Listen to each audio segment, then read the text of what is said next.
ready for another lesson?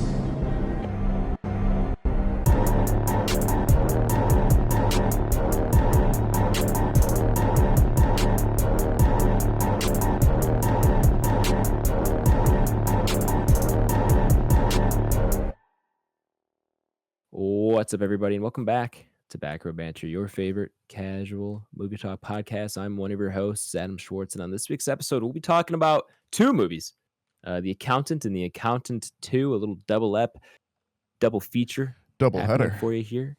But of course, before we get to any of that, I am joined today by numbers guy Nathaniel Gingrich. Hey, I'm numbers guy Nathaniel. You bring me your numbers, I tell you what's wrong with them.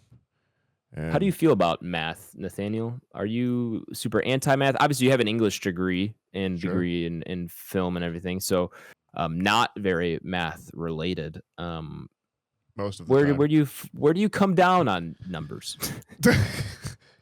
I am very. Where do you stand on numbers? I'm Nathaniel? pro Be numbers. careful here. I have to say, I'd like to come out as a pro numbers guy. That's very bold of you. That's very, very bold. In of you. 2025. More numbers there for you. Okay. That is the stance I'm willing to take. No, I mean, I have an English degree because I really like English, not because I hate math in particular. I think most people end up with disliking math at some point because after a certain point, math very quickly becomes sort of siloed into different things. So like my aunt who was a teacher for years, used to say like people and either become algebra people or geometry people. And it's just kind of like a different way that you kind of go with it. So I think a lot of folks just like end up hating parts of it just because they access kind of different ways of thinking overall. But I mean, math itself, like the puzzle problems, there's definitely something very satisfying about that. Or like if you're using math to build something, that's always pretty cool, right? So math's dope, yo. And that's my PSA. Tell that to all your high school friends. I don't know, man. I don't have a lot of high school friends. I hope Yeah. you don't either. No, I got halfway through that and I was like, why would I be making a PSA for high schoolers? That's not a good thing. No good can come with that situation. I don't know. I haven't done like serious math in God knows how long, because I think the last math class I took like a very easy econ class in college, and before that it was just AP stats in my senior year, and that was like the last I ever did. I like, took my serious first math, stats class so. like a year and a half ago. I liked. Really? Ooh. Yeah. Yeah. Stats was like, oh, I actually I like this, and like it's applicable, and I can see how For this sure. applies to everyday life and stuff like that. I was like actually very into stats. Isn't that why it's called applied mathematics? I think so. See, but, English words there are you- also good, folks. Yeah, there you go. We need both. So stats I enjoyed, but like the algebra and like everything that came before it, it's just like I wanted to be good at it, but I had to work so hard to be good at math. Yeah.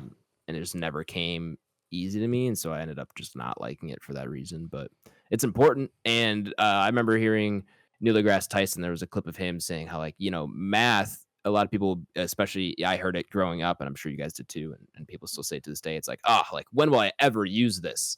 Of like, I don't, and to be fair, I don't use a lot of like the harder math and algebra and geometry stuff that I learned.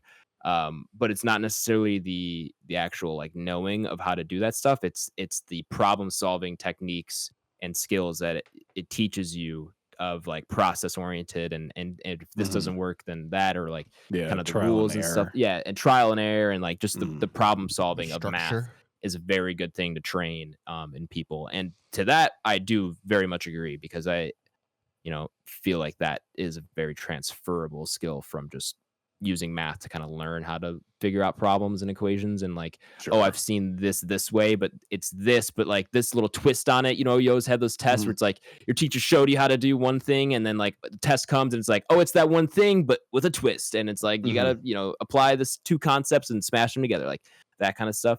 That is very, very helpful and applicable to just general living, and stuff. But the specific applied knowledge that comes with algebra equations, and the worst thing was geometric proofs, where you had to like, I think they were called proofs, where you had to like take a rule of geometry and say why it applies or proves this certain thing. That was the worst thing I've ever done. Yeah, I'm with you. I hated geometry. Yeah, geometry was kind of. But yeah, math as a whole, I approve. Yeah, the only thing that always got me, and it's kind of a counterpoint to Adam's, the thought process and detail of math, right, being good. Mm-hmm. The thing that got me in school was just that, like, I was like, I just don't understand why I can't put this shit in a calculator.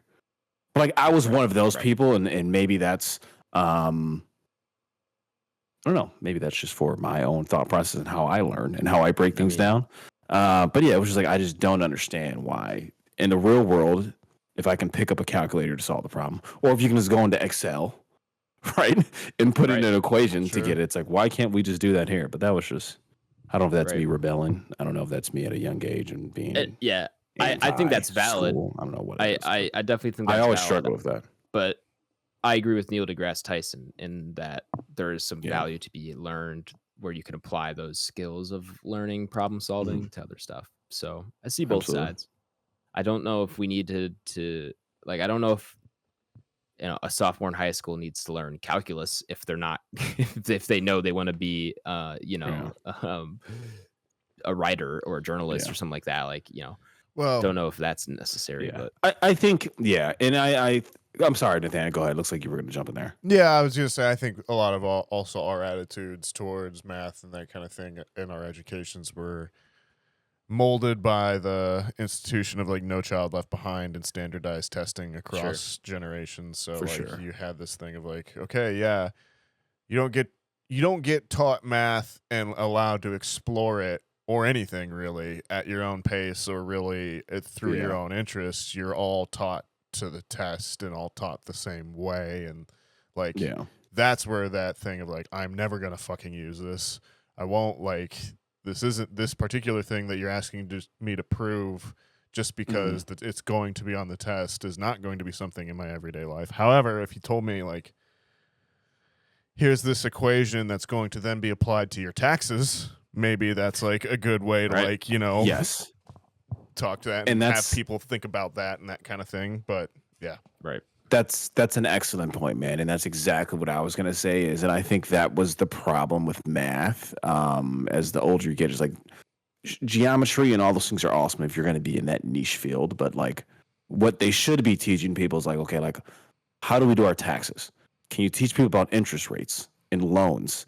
And you know what I mean? They just don't, unfortunately, relationships between percentages and ratios and all of that. Like, right. So it's weird for better or for worse, right? They don't teach any of that stuff. So so 2% of the population is this. That's simultaneously 5 million people, but at the same time, it's only 5 million out of the 7 billion, and like all that jazz.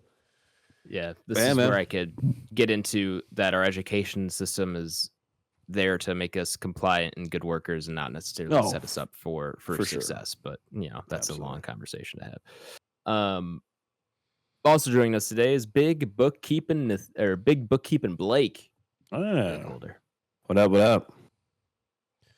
Good B word this week. Can I bring my numbers over to your bookkeeping business and we can figure something out? Yeah, we can. We might be able to fudge something, hide it behind a business that's also next door. Hell yeah! Right, and then see what we can do. But the catch is, though, all our proceeds, right? We do something else with all the proceeds. That's how good of people we are. My one of my favorite books growing up was Phantom Tollbooth, and in that one they go to Digitopolis, the land of numbers, which is ruled by the math magician, and I'll think about that a lot. They mine the numbers. They have to get them out of the ground, if I remember correctly. Is that like Bitcoin mining? Is that the same? I believe so. Yeah, It was Okay. Now we're really going written numbers. in the, I think, maybe 80s and predicting crypto. It was all To just children. a crypto allegory. Yeah. All right. Awesome. Love that. These very rare numbers are for you. That's funny. They hold value, I promise. Right. Trust me, Just Cole, hold they on. hold value. It holds value. The longer you hold on to it, the more valuable it'll be to you. What? I'm math But if you hold on magician. to it too long, it can actually lose all its value. Yeah, there you go. I'm called the math magician, a person that is famous for lying to you. Do not look any further. Yep. Anyways, gentlemen, lots of numbers to be discussed in the movies we're about to talk about, or not really. I guess I don't know. There's not a lot of numbers in a movie. There's far less accounting than you would movies. think. Yeah, there's far less accounting than you'd think. But either way, we're going to talk about the counting 1 and 2, a little bit of a double episode feature. Before we get into that, actually, Tyler's not here again, scheduling issue. He's got some things going on for. The only day we record this week was today, Thursday, and he was not available. And unfortunately, back-to-back weeks that we're missing him. So We are not the he's U.S. alive and military. well, and We will leave a man behind. Oh. And this time it was Tyler. But we're not going to say anything bad about him. And we will use Signal group chats. All right. Nathaniel, if the listener here is new, or maybe they've just forgotten, can you give them a rundown of how our review segment works? Hi, people. If you're new or perhaps you've just forgotten, here on Back Row Banter, the review segment is broken up into 2 sections. There's the non-spoiler section, and then there's the spoiler section. It's pretty self-explanatory. In the non-spoiler section, we'll go over the movie itself, who directed it, who wrote it, who's in it. We'll go over its IMDb page, go around the squadron, decide if we would recommend the movie. Got to be a yes or no.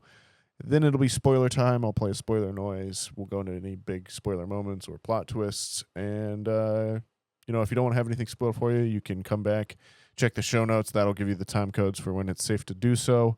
But do come back and listen to where we rank it up on our Entropy list, which is our big list of everything we've watched the podcast ranked. Obviously, this week without Tyler, we won't be able to officially lock in our rankings until we get his his rankings. But that'll happen, we promise. And you can check out that on our Letterboxd. So yeah, Adam, tell me about The Accountant. Yes, we're going to start with The Accountant 1. Probably do a little bit of a more of abbreviated review of this one because the number 2 is the big one everyone's talking about, the new movie. The Accountant, the OG movie, released in 2016, rated R with a runtime of 2 hours and 8 minutes and an IMDb rating of 7.3 out of 10. It is directed by Mr. Gavin O'Connor and written by Mr. Bill Dubuque.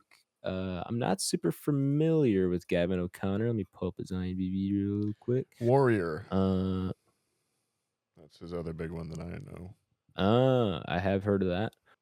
I haven't heard of much else that he's done, but Miracle, a little movie called Miracle. I'm pretty sure you would know. Oh, is that the hockey one? Yeah. Speaking of. I do know that one. Great movie. Fantastic movie, actually.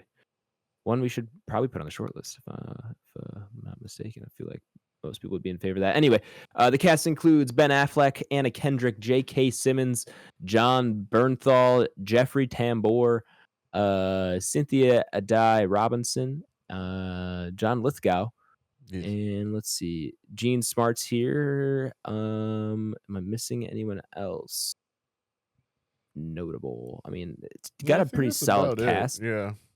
But I feel like I've hit the big ones here. The IMDb summary reads.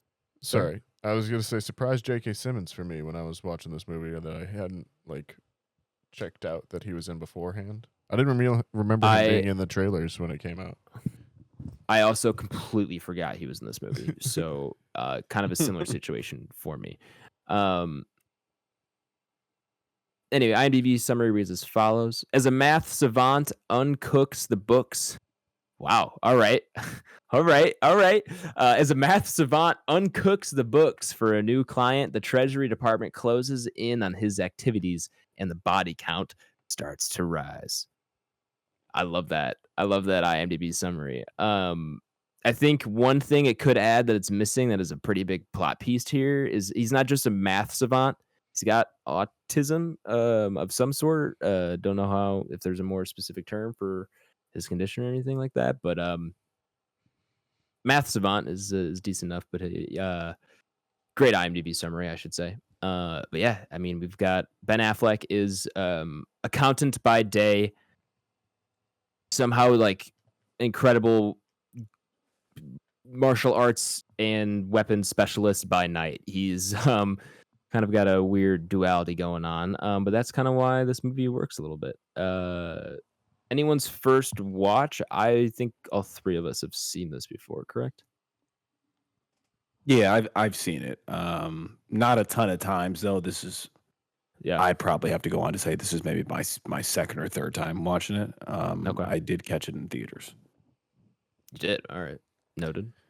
Yeah, I saw reaction. Sorry. No, go ahead. I said I saw it for the first time, I think, if not this last Christmas, the Christmas before. So Okay. it's been So within the last 2 to relative 3 recent years. first time watching. Yeah. Then you have no excuse for forgetting J.K. Simmons is in this movie. No, but I mean, he's in a lot of movies. To He be is in a lot of honest. movies.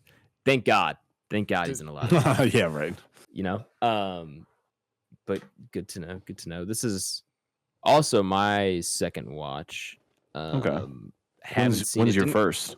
Didn't catch it in theaters. First is early 2017, probably. Okay, so yeah, it's still a while ago. Yeah, this was almost a first watch for me. I remember it's the hot. gist That's how of I it. feel. I definitely remembered a couple scenes here and there, but like, Mhm. not only did I forget J.K. Simmons is in this movie, I also forgot John Me too. Bernthal's in this movie because I saw him in the trailers for The Accountant 2, and I'm like, oh, they must have added John Bernthal to the cast. Like, that's fun. I completely forgot that he's in this. No, I knew John Bernthal was in it. J.K. Simmons is the one that snuck up on me. Yeah, When they go to the and trailer, I Anna was like, oh, Kendrick. To shit. be honest, I forgot most of this movie. It did feel like almost a first watch. Anna Kendrick did catch me too. I was like, oh, Yeah. I forgot she's in Yeah. this. Yeah.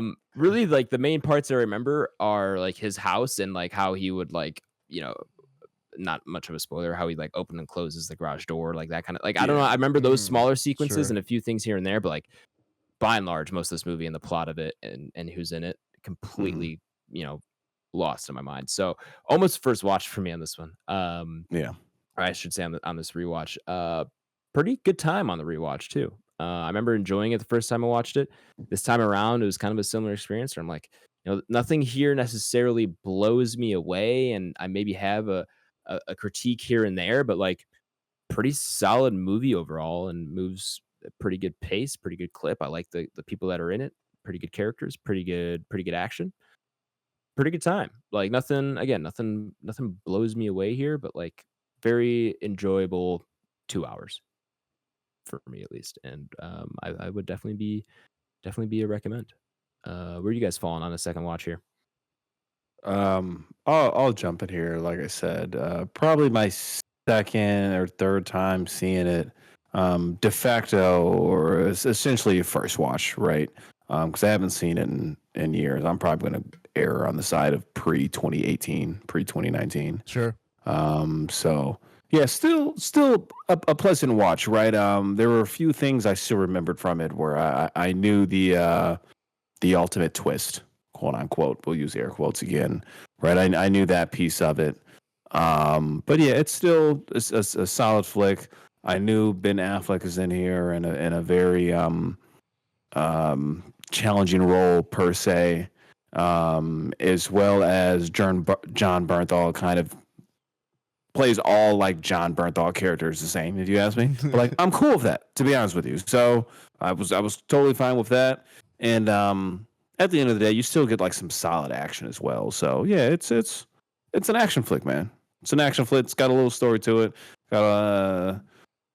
We'll talk about the second one. Second one's got a much more heart to it. But the first one is really just kind of, here's an action flick. Here's two characters. Here's the background story on them. Kill a lot of dudes in between, and that's your movie. And it's solid. Solid. Nathaniel?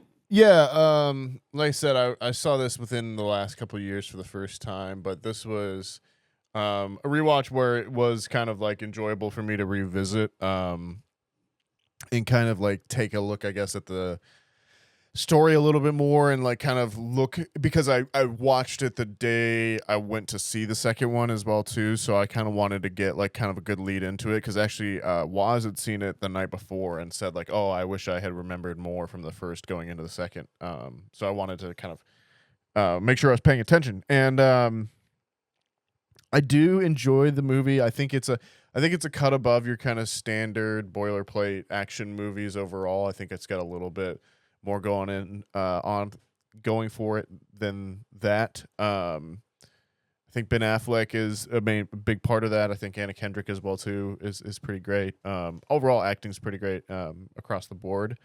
I think the like main hook or overall of Affleck playing the gentleman that, or the character that is, you know, on the spectrum is interesting, kind of what they do with it.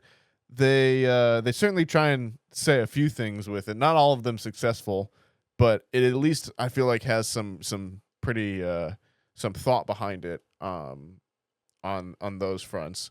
So yeah, not a perfect movie by any stretch, but like definitely a pretty solid mid-budget, I'd say, action movie. The kind that like we would say you don't really get anymore if this didn't have a sequel that was out. But like that being said, this was, what did we say, 2016, and was original IP. It is a while ago. Like 9 years like ago. It's wild in that side of things. So yeah, I'm a recommend. I think it's a decent watch. I think it's got it's at least interesting. Overall, I didn't find it and ever any boring if it's not, you know, a little bit messy in some parts. But yeah. Mm-hmm. Cool. Well, there's your abbreviated non-spoilers.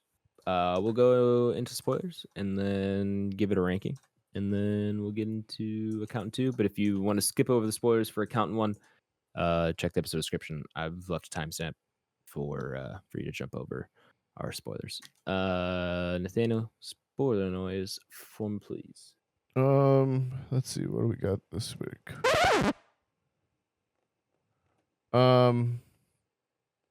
So yeah, this one's, I mean, both the movies are kind of like oddly plotted, I feel like, because first you start with a scene that is kind of like midway through a plot of something else. And then you're introduced to Christian Wolf, and we kind of like get him switching to a new job, right? A new, he's trying to go with a more legitimate client this time around. And then you have this weird treasury like subplot that is like our access into the accountant world.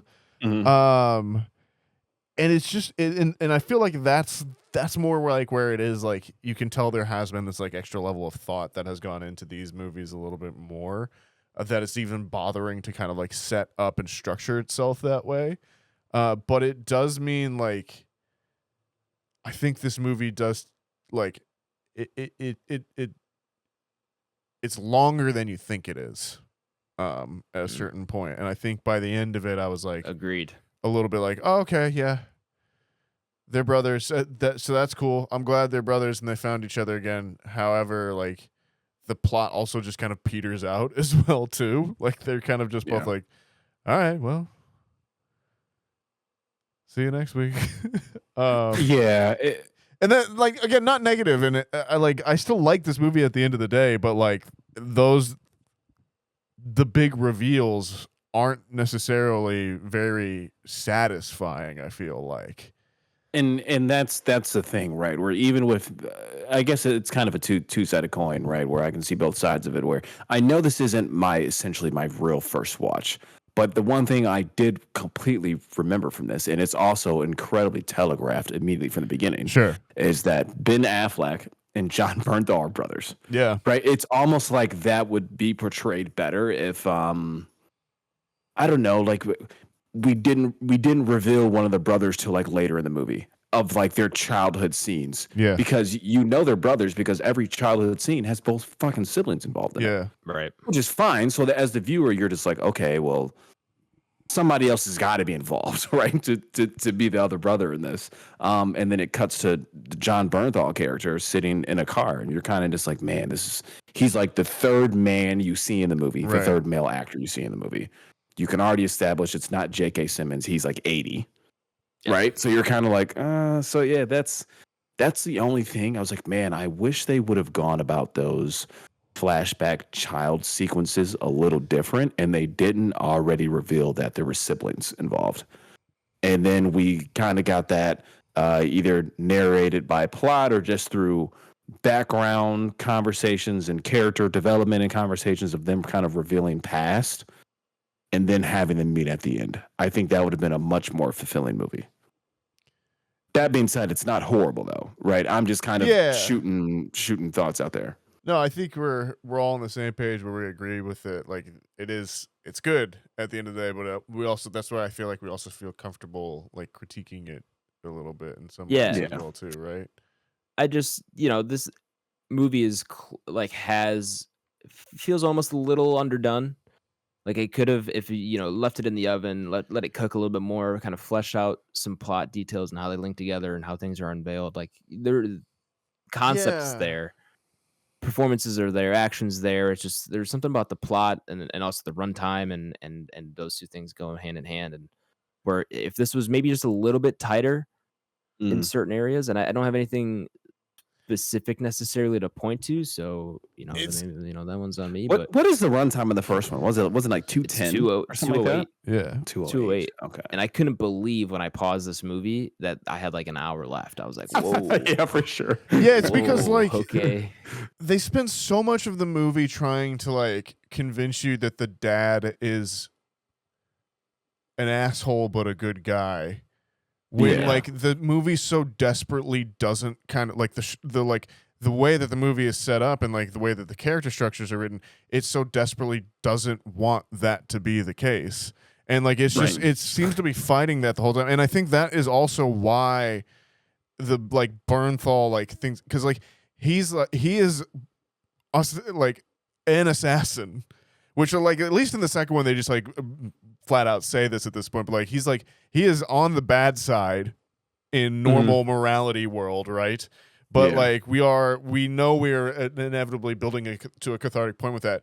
But if it's not going to show us why he's taken the journey that he has, and instead just going to show us where he's at, where he start us where he has ended his journey, like there needs to be something in the past that sends that on that particular on path. that track. Yeah, exactly. Right. But and you would think it would be some sort of falling out with the dad, not recognizing that like, Ben Affleck's character is sensitive and needs to be treated differently or something too, but it's so like dedicated to this weird, no, he has conquered his autism by playing loud noises and hurting himself, and choosing not to be a victim. So, yeah, we're going to do that instead because that's the way that makes him the best hero. Which is just a fucking exhausting way of thinking about training or anything in general as well, too. Yeah. It's also just like that's not how autism works. No, yeah, I mean, and like obviously it's a movie, right? Like creative license is allowed. There is like the other big reveal that we can talk about is that like his guy in a chair is the nonverbal autistic woman that like lives in a house, which I do like that with a supercomputer. I think that's awesome. Great, and like that's where I'm like, okay, this is trashy, fun, like messy pulp kind of things. Like we should lean more into this. Which to do its credit, I think the second one like does try to do. Sure. Yeah, the for second sure. one is it's like they're putting their heart into the second one of making this essentially like a feel good story. Yeah, and it like leans more into kind of those B movie tendencies. I think a little bit more. Absolutely. Yeah, this one, but I don't want to say it takes itself too seriously because it doesn't, but it's grounded for sure. And I think that is a symptom of this being released in 2016, where like this definitely fits that kind of time. Well, like and then you look at 2, which we'll talk about, but definitely that fits more of the time after we've had all of these John Wick movies and whatever else. And And sorry, Nathaniel, what were you saying? No, I'm just tying it into what you're saying too, because you look at like who the villain is in this one, and it's a tech bro that has like gone, like tech bro businessman, right? Who has like gone into that, and it's like it's such a 2016 like thought process of this guy's like, oh, I'm gonna take my company public, the same plot from Social Network, and like that's gonna make me a ton of money, and that's where like his motivation is in comparison to the second one, which is just batshit. But like like you just don't get that plot anymore in 2025, right? Like because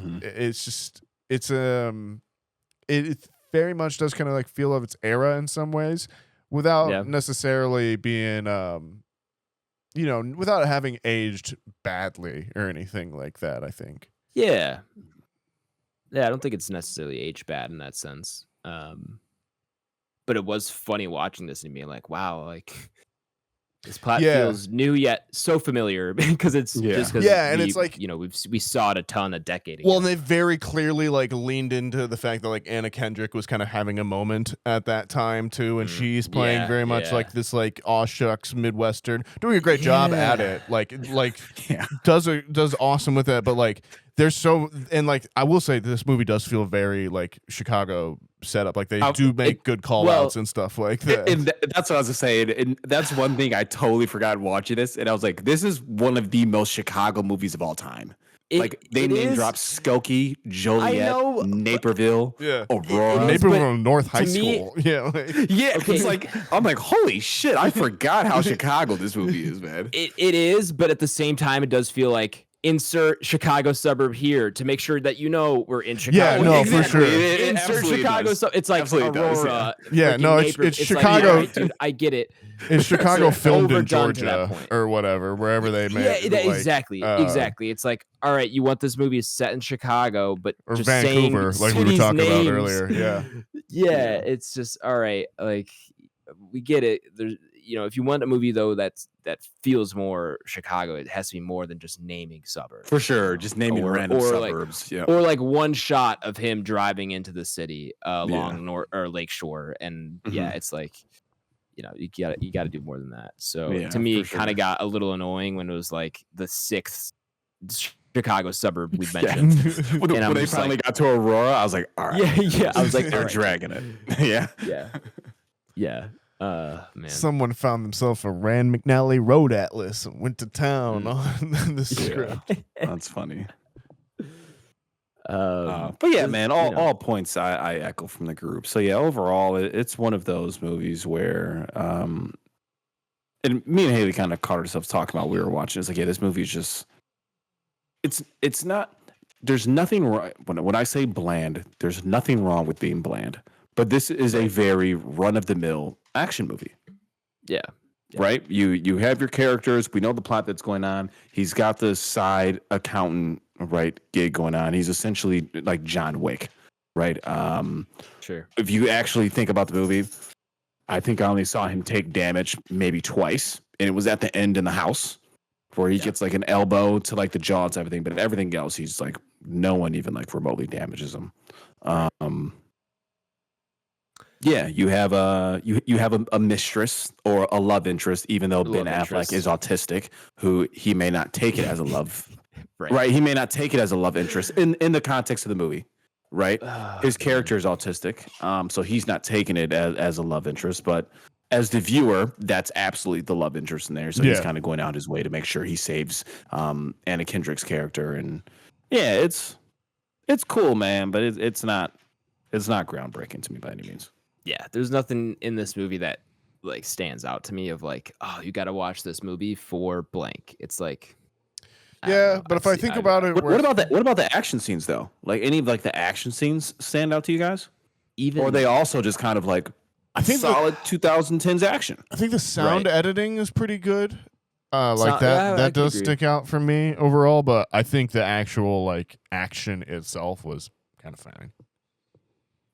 Right. It's especially watching it in 2025, and I'll talk Mm. about this more in the second one.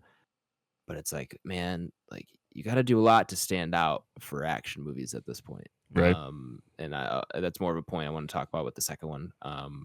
But again, nothing wrong with the action here. It just, as kind of Blake mentioned, it's just a little bland. If I wake up in a theater and it's playing though, and I'm like, oh, do I stay and watch the rest of The Accountant or do I leave? Like, I think I do probably stay and watch it. Like, yeah, I would agree. Yeah. That's a good way to put it. I would be inclined to stay.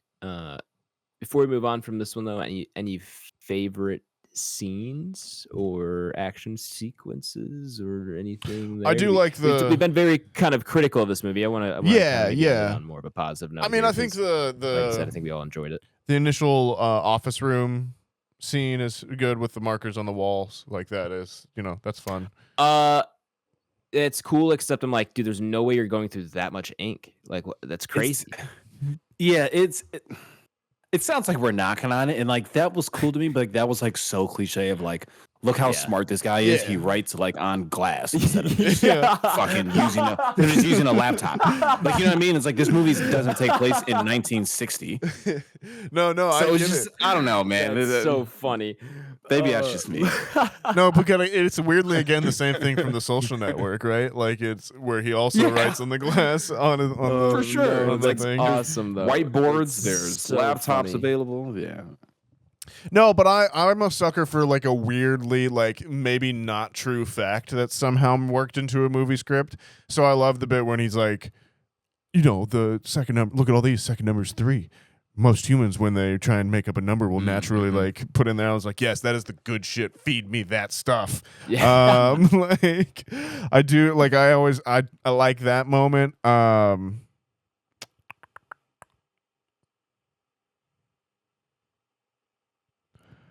mean, like, It's a long pause there, Nathaniel. yeah. I mean, I think once we finally get Bernthal and Affleck in the same room together, like it is good. Like that is great stuff.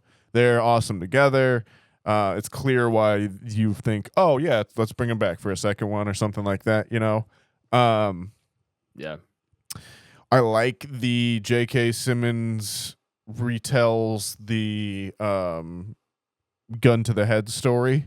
Brooklyn scene. Yeah, I like that bit. I like the setup there actually. Yeah, because you don't know much about his backstory. You don't know his intent either with his chase necessarily for Ben Affleck's character, and the way they set that up, where Medina goes, "What do you know about Ruff?" And then it's like, and you're like, "Yeah, what do you know about Ruff, J.K. Simmons, you motherfucker?" And it's like, well, actually, yeah. Let me tell you about the worst day I've ever had. And they try to compound that by making that whole scene heartfelt, where he asks him like, what did he do for a job? He's like, well, I've been like a lousy treasurer, I'm a lousy agent. He's like, but I've been a good father. Yeah. So they try to bring it back into good moment. Yeah. Yeah. I like that little callback and the tie into why Ben Affleck then has sympathy for him and all that. So definitely a good moment and good beat there. Definitely one of the better parts of the movie for me. And no surprise, J.K. Simmons is one of my favorite parts of this movie. His character is great. I like that side of the plot line that we already kind of touched on, but it's definitely like the excuse me, agency plot line. I was gonna say the only thing I had on the agency plot line was like in 2025. It was kind of like rewatching it where I was like, ooh, okay, so we're gonna have one person of color really in the movie, and they're gonna be the one that's like a criminal who has to like do this thing for the office, otherwise like they lose their job or something like that. And of course they have the like tragic backstory of beating up the drug dealers so that they like that's the real reason that they're tough and cold and stuff. And I was just like, okay, yeah. I mean, here we are. Like that's a good piece, and that's and I guess how are we jumping into the second one? Are we just also jumping into it? We're not gonna jump right into it. We're gonna have to give timestamps. I got you. Okay, well then I'll just say that's one thing I did pick up on the thing. Like watching that, and then you do the fast forward 9-year jump to how like progressive quote unquote society is. And like in the second movie, there's like all types of minorities. There's somebody who's racially ambiguous. There's Hispanic people. You know what I mean? I was like, oh, that's drastically different than the first film. Yeah. I don't think the answer is yes, but have either of you watched The Studio yet on Apple TV Plus? No. No, I have not. Okay, the latest, yeah, you guys got to watch that show because it's one of the best things I've seen in a long time, and the latest episode has some jokes about that kind of stuff. So, highly recommend. But really quick, my favorite scene. I love the bit where he's got the Barrett 50 cal on the farm.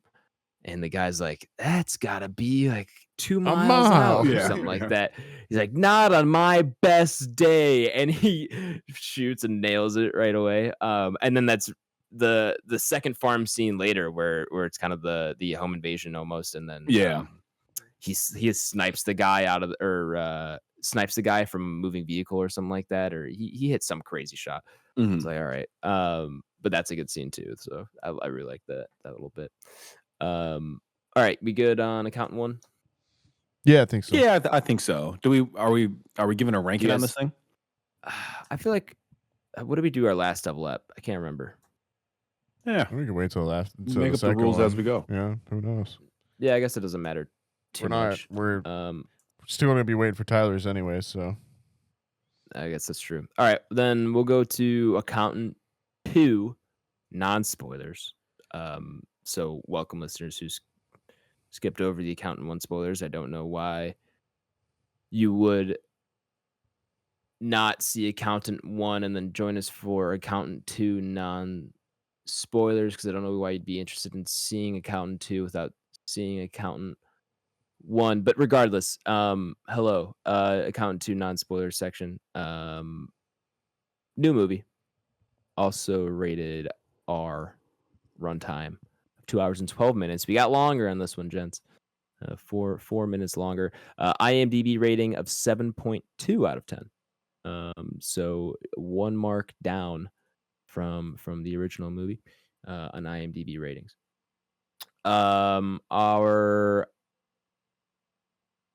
Pull this up. Directed by Gavin O'Connor once again. And then Bill Dubuque returns as well. So we got the same directing and writing people behind the helm here. Cast includes once again Ben Affleck, John Bernthal, Cynthia Addai Robinson, J.K. Simmons, and then we'll go Ellison Robertson and Allison Wright. Who am I looking for? Who plays the like woman assassin? Oh, that's Daniela Pineda. Yep. And then what big names? Am I missing many big names here, Nathaniel? Not that I'm not think seeing a ton that I recognize here. So we'll probably just leave it there. The IMDb summary reads as follows. Christian Wolf applies his brilliant mind and illegal methods to reconstruct the unsolved puzzle of a treasury chief's murder. I'm not as big of a fan as that one, or of that one, as I was the first one, but kind of tells you, I guess, what you need to know. We got Ben Affleck back with his brother John Bernthal. Yeah, more of a buddy cop kind of vibe going on this time around. Still action-y. The plot was loosely described there. I don't know. I really don't like that IMDb summary now that I think about it. It's just kind of meh. But yeah, solving a murder this time around.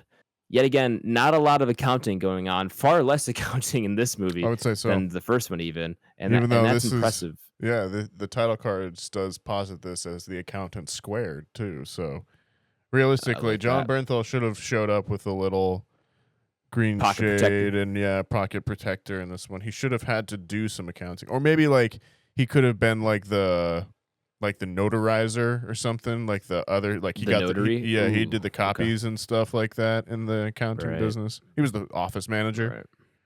There you go. That would have been fun. I would have liked them to have to like force to keep the accounting firm front going the whole time, basically. Well, I would have liked it if it was like, hey, John Bernthal, let's start our family business, and John Bernthal has to study for his CPA exam. Like that would have been pretty. Or how about they that just would've like, been pretty good. or like they just have to sell the art.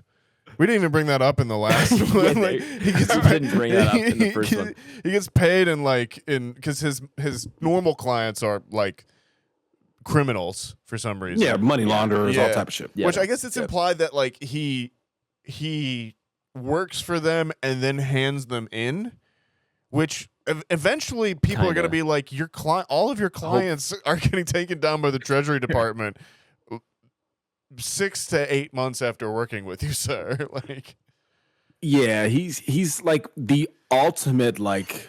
I'm even He's more like confused. the ultimate. Ben Affleck's character to me in both these movies is like the ultimate like great, morally correct to like fucking character ever. Yeah. Like he kills people, but so he's a tax accountant, so he's every day like the rest of us. Yeah. He kills people who are money laundering, and he takes their money. However, he takes it and he donates it to a charity. Right, like he's For the neuroscience. he's like he So is like something you could never hate him for. It's like it is this weird, like, it's the Batman problem, right? Where if you tell someone, you're like, hey man, a billionaire is dressing up in a costume and beating the shit out of criminal elements on the street, you'd be like, fuck that guy, he's an asshole. But like criminal elements or criminals on the street who are attacking corrupt politicians too. It's right, like yeah. That's the other layer. no, about but Nathaniel's on something too, and that's what I thought of while watching the second one. When I was like, okay, like, is this guy better than Batman? Yeah.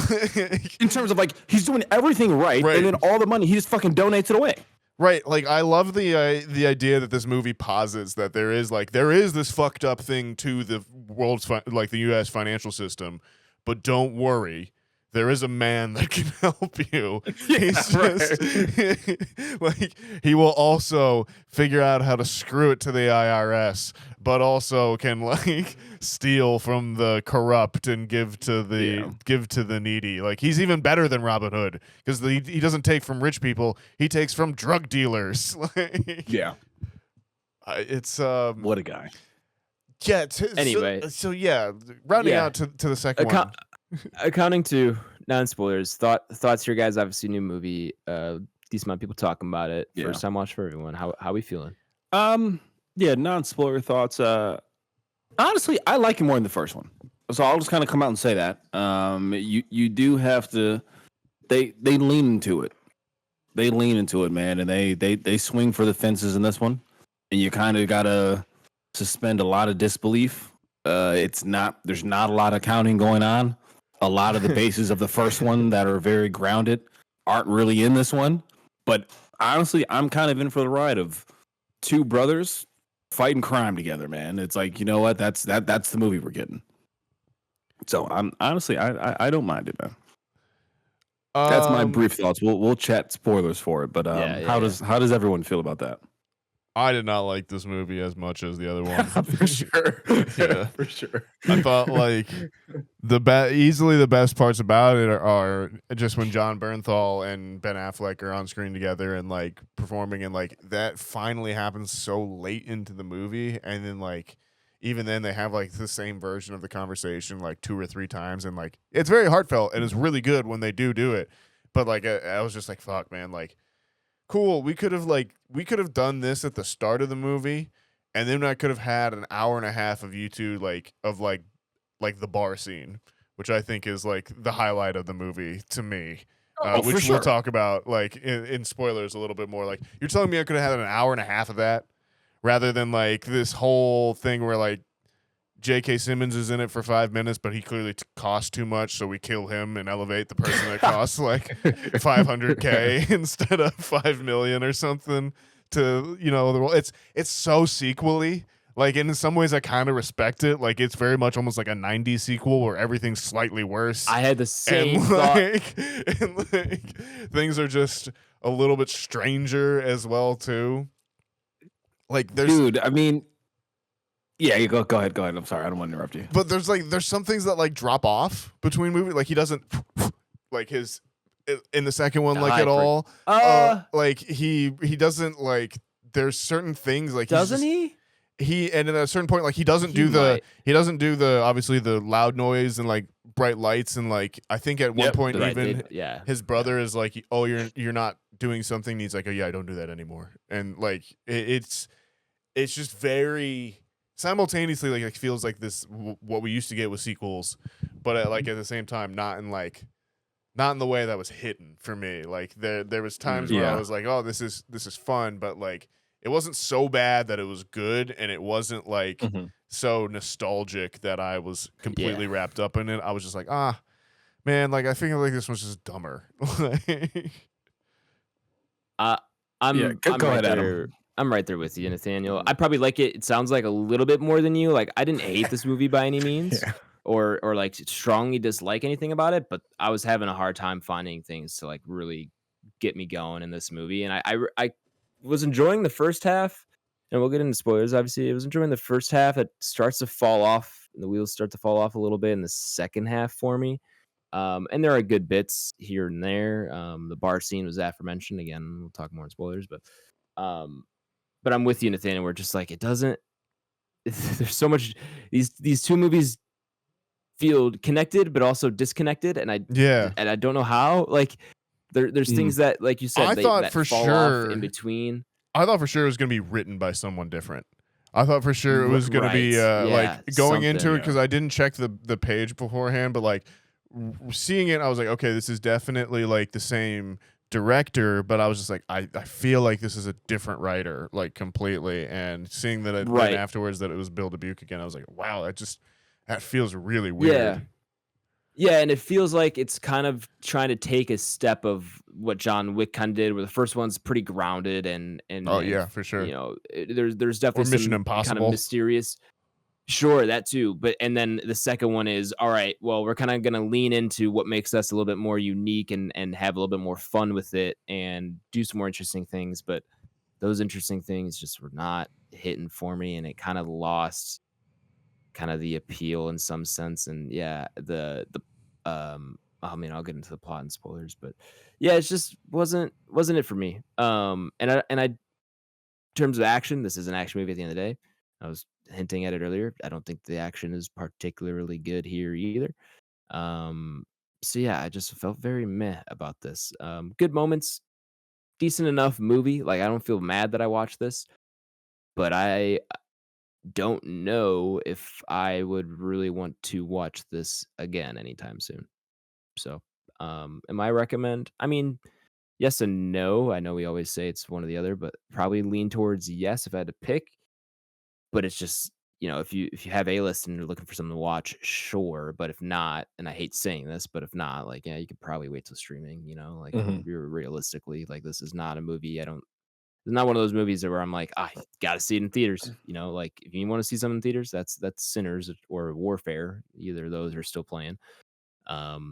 So I'd definitely go watch either of those before watching this. So sure. Yeah, decent.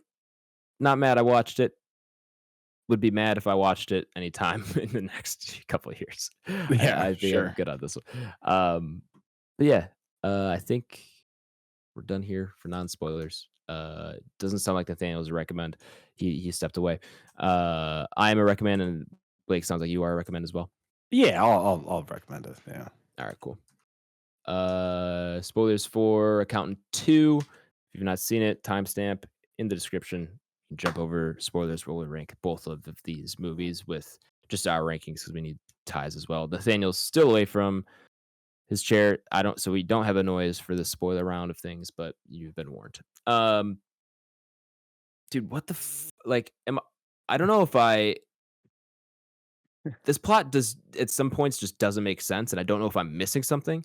Yeah. But there are just so many jumps in logic, and there's even like characters where I'm like, am I supposed to know who that is? Because in like the last 20 minutes of the movie, they get some guy on the phone who has like a Russian accent or is like, you know, some kind of Eastern European accent. I'm like, I know there's a guy on a phone at the beginning of the movie. Is that supposed to be the same guy? But like, what's his name? Who is he? what does he do? What's his purpose to the plot? Like, why am I just confused? Same, man. As soon as I came out of it, I was like, wait, okay, so A was trying to do B, which was making C happen, therefore D, and I was like, was betraying B, and like just trying to puzzle it all out afterward, and at a certain point, you're just like, and shit happened. It just happens. It just happens, and at a certain point, like you said, I just accept it. I'm like, all right, well. Okay. And I think, fellas, that's the piece where maybe you guys didn't get to that part. Where at one point I was just like, I think I'm just gonna be along for the ride, man, and I'm just gonna watch Ben Affleck do less accounting and just more action. Right? The one thing I did appreciate from this movie is it does, for as much as the first film does of exploring the brothers' relationships with them as children. Mm-hmm. I at least appreciate the double down in the second film of like exploring that relationship with each other as adults. Yeah. Where the first one, you don't really get it. Obviously, it's de facto because it's a lead up to them meeting each other at the end of the film. Right. Set up as a reveal, right? Yeah. So this one, I think they kind of just leaned into them kind of rekindling a sibling relationship. As I mentioned, Ben Affleck and John Bernthal's character essentially being the most morally correct Batman and Robin ever. This time, they're not only fighting people who are just money launderers for large corporations. This time, they're actually fighting really evil people who are in sex trafficking and the underworld and just human trafficking. Just in case you were wondering, the new assassin character that we meet, we have to establish that she's okay. So within 3 seconds of her on screen, she says, "No, I don't kill kids." So like, So like I kind of when I say this, fellas, I do not think the second one is the better film. I think I just enjoy the second film of this for which is just totally them just fair. putting shit on the wall. I think that's totally fair. It's totally fair, man. I'm fine with that. Before we get too far away from it, the thing with John Bernthal and Ben Affleck, their characters, you're right. This movie does kind of flesh out the relationship more. However, it is established that they haven't spoken since the last time we saw them on screen together. Yeah. And the whole point of that movie, the whole emotional climax is like, now we're gonna go again. And we're gonna rekindle our relationship. Yeah. So you're telling me nothing ever happened, and so the whole events of the first movie and the whole emotional beats there are now meaningless because it changed nothing for them. Yeah. And now we're gonna see them rekindle the relationship. I would have much rather it been, hey, it's now C and B accounting, and now we are 100%. co-mercenaries, 100%, or that kind of thing. Or if John Bernthal wants to be the high-flying one that's going to the different like countries and coming back, like have it that he gets stuck over there and Ben's got to go get him or something like that. Like sure. It just did not feel like a plot that like was using them. Like it felt like they paid for both of them, but they could only get them like on different days. It seemed like to film on different days sometimes. Like I don't know. Yeah. And another thing where Adam, I know Nathaniel's probably not going to agree with this, but Adam brought up seeing other movies in theaters opposed to The Accountant 2, and he brought up Sinners and Warfare. And I think one thing, at least my takeaway, so I don't want to speak for the group here, is that we understand that you have to suspend disbelief in all film, and everything's not going to be realistic. That being said, going from the action that we were seeing in Warfare, going to like watching this is just kind of like, oh man, it's rough.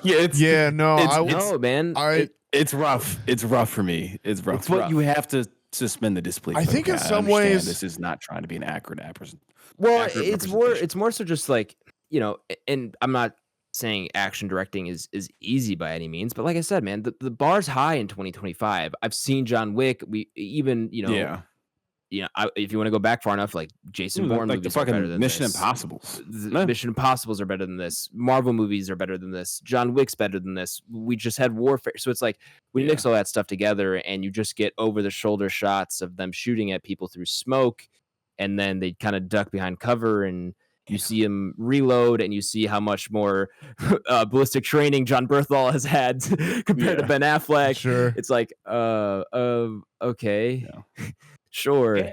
And it kind of piggies back off my point on the first film of we don't see a lot of times where our protagonists seem like they're in real danger. So just watching this, I'm like, okay, like at what point do either John Berthal or Ben Affleck like finally get fucking shot? Right? Like, it has to happen. Bernthal gets shot, but he gets shot in the chest protector. Yeah, multiple times. He takes multiple 50 cal to the fucking chest.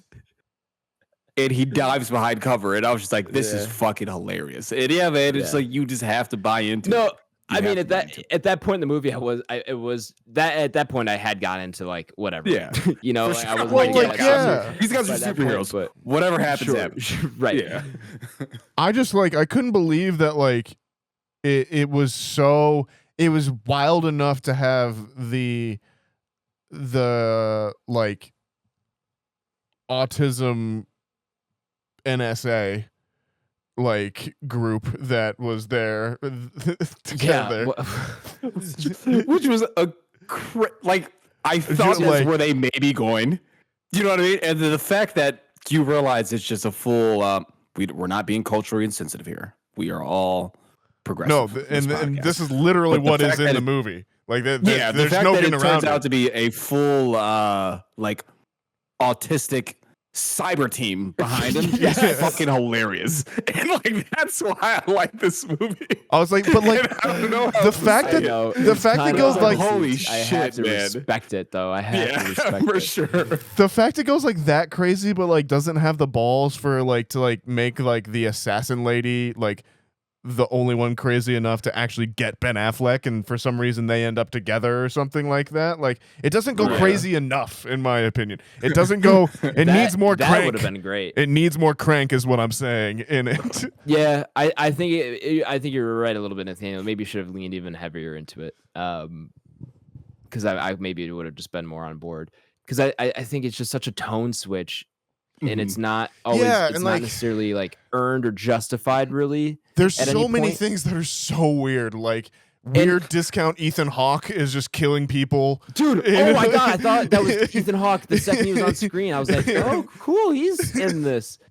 And then it was he's just Ethan Hawke in the background offing random characters who we're told about maybe once again in another scene later on as background characters. You're kind of trying to figure out who the fuck is this guy? Yeah, and then we've shoots at federal agents in a conference room in a federal building, and just no pursuit. And we've doubled down on okay, no, we can't just be the movie with the autism team. We're also going to add in the acquired savant syndrome. And right, you ever just get hit in the brain and for some reason you get smarter? You know how that happens all the time. I love. There is a line of "We can't explain it." They just. It's so rare. People think it doesn't even exist. This movie is you have to applaud the pause they had for just making this movie. You know what? I like it. I like it. I wish there was one more line. It was to put it to a test, we put up 100 children and hit them all in the head with a baseball bat. Strangely, we can't seem to replicate this in labs. None of them, showed signs. Yeah. And I love how his examples were some people can cook really well or learn languages or become serial killers with no emotion and extreme fighting. No, she doesn't kill kids. She has kill kids, but it's the fact they had the audacity to establish, and I'm sorry, her name is escaping my memory, but the assassin character who I don't think they ever say her name. Edith. I mean, she's Edith, and it's Aeneas. I think is Aeneas. Yeah, so they had the audacity to kind of go through the tapes, and they show you how she got her mental cognitive ability and how she ended up becoming a serial killer and how dangerous she is and how that syndrome is irreversible and can do a lot of things to mental states. just for like Ben Affleck to see her one time, and it's like, my name is Chris, whatever his name is. Wall. He's like, I believe your child's alive. And from that point on, she was like, never killed anybody else ever again the rest of the movie. And I was just like, oh, that's and then she looks at here's the thing. In that same scene, she then looks at the photograph like, wait, I might be remembering something now. That's the photograph she's handed at the beginning of the movie. She's seen it before.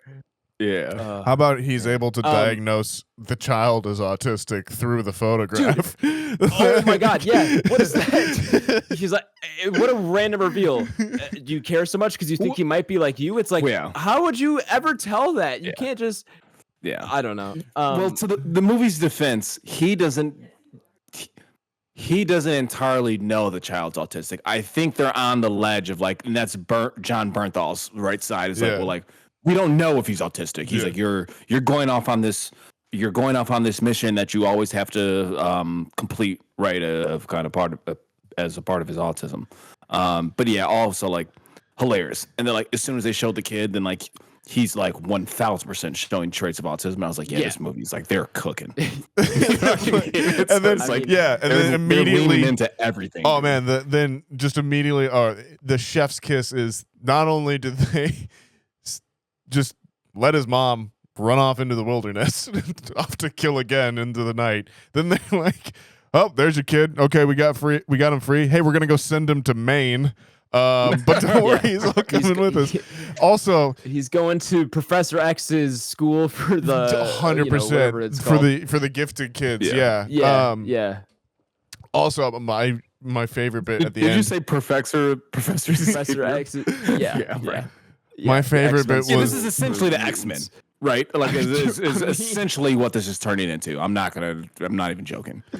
My favorite was the superpower is autism. It's just like, okay. And don't forget acquired savant syndrome. Is this problematic? I feel like this could be problematic. If you get hit in the head, there's a 0.0001% chance you might become Black Widow as well too. So yeah. Damn, dude, this movie has a lot of audacity, man, and I respect it. What happened to all the other kids? Let they get out of the ditch? Did they just leave them there? I had that same thought. John Bernthal's like, hey, my watch costs more than like your life. Oh well, I can not use it to get these kids a sandwich or something. I don't know.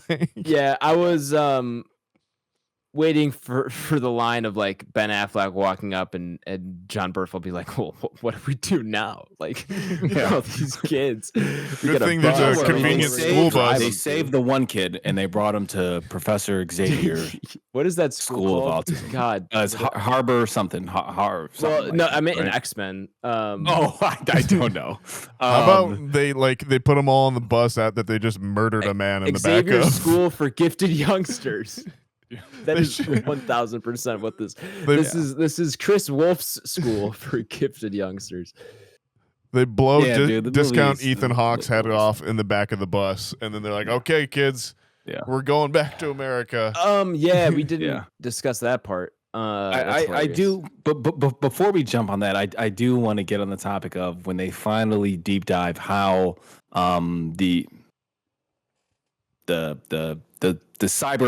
the autistic cyber team. Yep. Right. Yep. The guys and the girls in the chairs. Yeah, right. How they're able to assist, right, our protagonists with these tasks when they kind of go through it when they're trying to locate the woman in Iowa. I hated that bit. And it's just like so many random things, and it's like printer turns on, and then she's like, "Oh, that's weird." Goes, looks at it, she sits back down.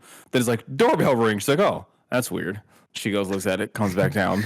Like, I don't know, like alarm goes off. Oh, no, it was weird. It was the TV volume. She's watching the TV turn itself up. That's the one that got me. When the TV starts to go up, like not once is she kind of like, all right, like what the fuck is going on? She just like gets up, turns the TV back down, and sits back at the laptop. And also, she's like fucking ridiculous. They're still active on the laptop, and she's like 2 feet from the screen, about to sit down. It's like, what are we doing? It was the like, and there's just like basic commands.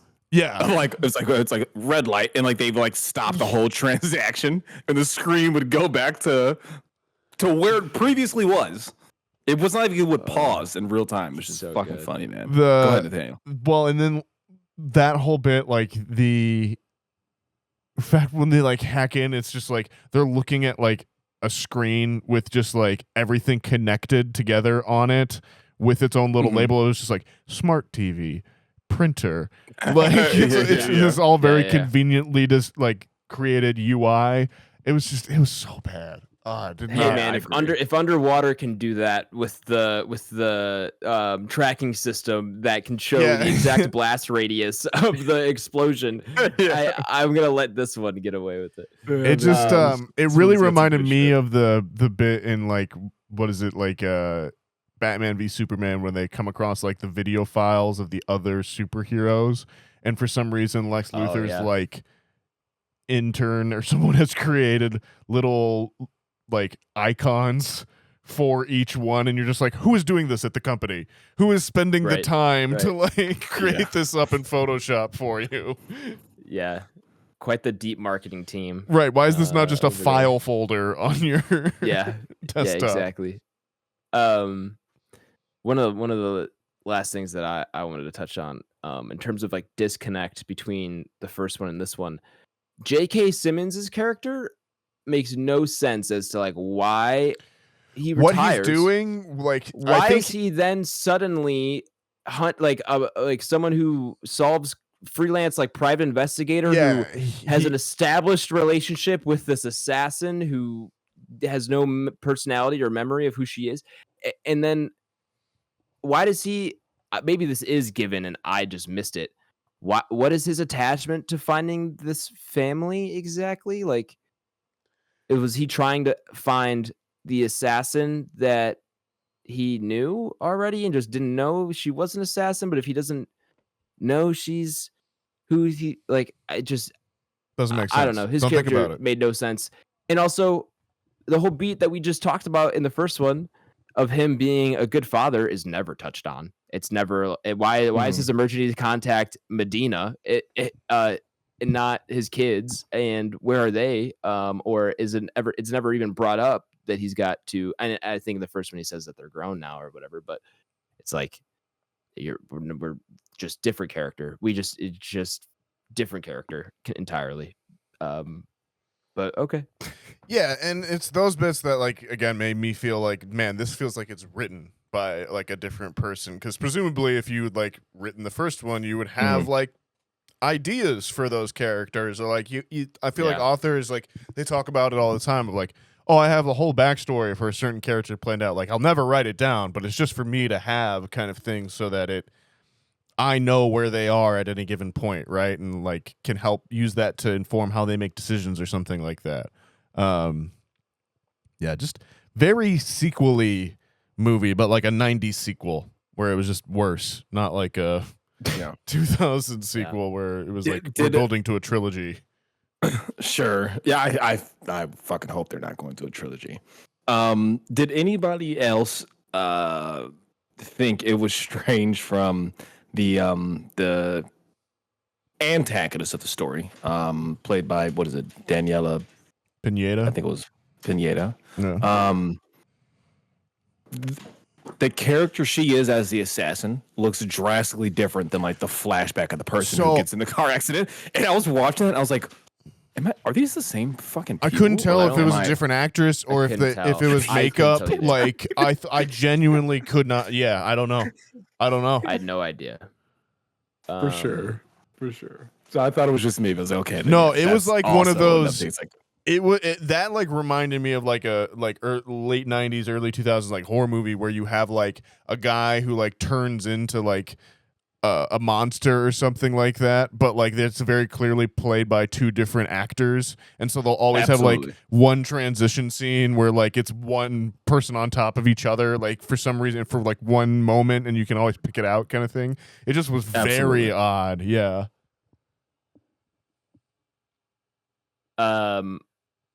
I do honestly, as ironic as this is, like I wouldn't be opposed to a third one that is more of what we talked about of stop. C&B accounting.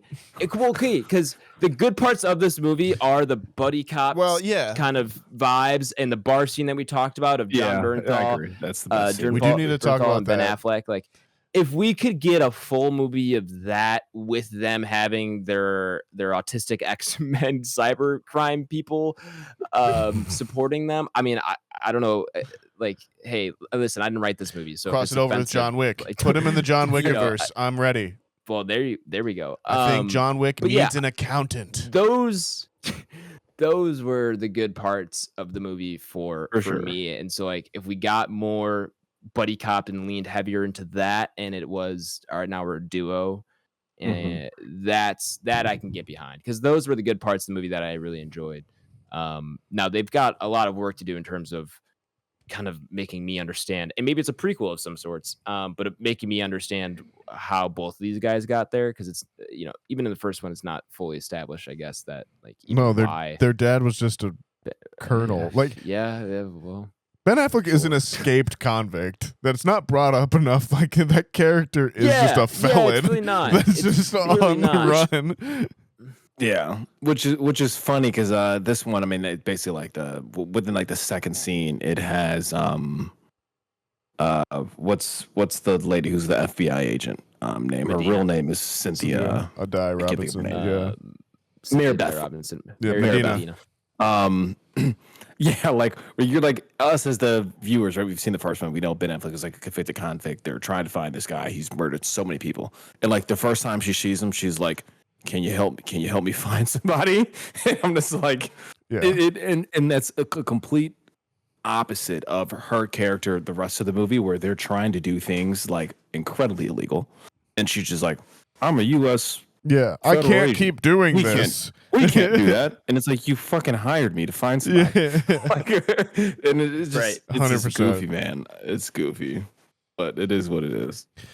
Yeah, I didn't hate it, but I didn't enjoy it. Like, don't think I had a good time with it. I would be down to see more, but I just want to see, because again, the bar scene. Oh, this is great. My brother wasn't having fun, and now he will tonight. Like, that is all time great stuff. And like every now and then, like Ben Affleck will like have this moment where like I can just totally see the character, and it feels very realized, and it feels like, reminiscent of interactions I've had with people on the spectrum in my life and that kind of thing. And like, that's all very touching and very realistic and feels very, honored. And the John Bernthal scene where he's like, is it me? Why won't you talk to me? Like that's all really, do you not like me? Like, or is it because of the way you are? Like, all of that's great. I just wish there's more of that. I wish there was more of those moments. Well, they never resolved that, by the way. He asked that question, and Ben Affleck his character never answers. I think he pulls out the sunscreen or something. So I agree with you. Those moments were great. Those are the best parts of this movie by far. Yeah. So if we get, C&B accounting, I'm there for it. But not all there for this one, to be honest. Yeah. Totally agree with Nathaniel's and Adam's point there towards the end of those grounded conversations between the brothers and trying to get the relatability and kind of trying to have those in-depth conversations with somebody who is on the spectrum or struggling with mental capacity. I think those are very accurate representations of how those conversations go. One thing I do want to chat about that was also kind of set the tone where I knew this movie was going to be pretty like B movie-ish, I guess we could say, is when John Bernthal and Ben Affleck, they have the prostitutes, for lack of a better term, sex workers. I don't know what the correct term would be, but the women who go in the hotel and they're trying to find the guy who could potentially have been behind the sex trafficking, and get into a confrontation. And John Bernthal, character Braxton, punches the guy, and he like flies off the balcony. That's what I was like. Yeah. Okay, I think I know what kind of movie this is gonna be. Yeah. And it was just fucking hilarious, dude. That was a good bit. For sure, dude. you would think like Superman punched the guy. That was like really that was like Captain America's super suit. Yeah. Yeah. It's Okay, not that far off. I'm ready That's for the this direction one. we're heading. They're on the Fast and Furious trajectory with these films. That's exactly what I was gonna say. I was like, yeah, by the 10th one of these guys will be Yeah, like full-fledged superheroes. They'll be in space. All right, yeah, we're running pretty long on time here, so let's get on out. Welcome back, listeners who skipped over spoilers. We're gonna go ahead and throw up both these movies, Accountant 1 and 2, up upon our Entropy list. For those of you who do not know, the Entropy list is Back Row Banter's official list of all the movies we have reviewed, regardless of genre, regardless of anything else, all on one fantastic list. It's essentially how we rate our movies, rather than do out of 10, out of 5 stars, whatever it is. We throw up other movies on the list and see how they compare to one another. If you want to reference the Entropy list for yourself, you can do so by checking the episode description, where it is linked to my Letterboxd. All right. See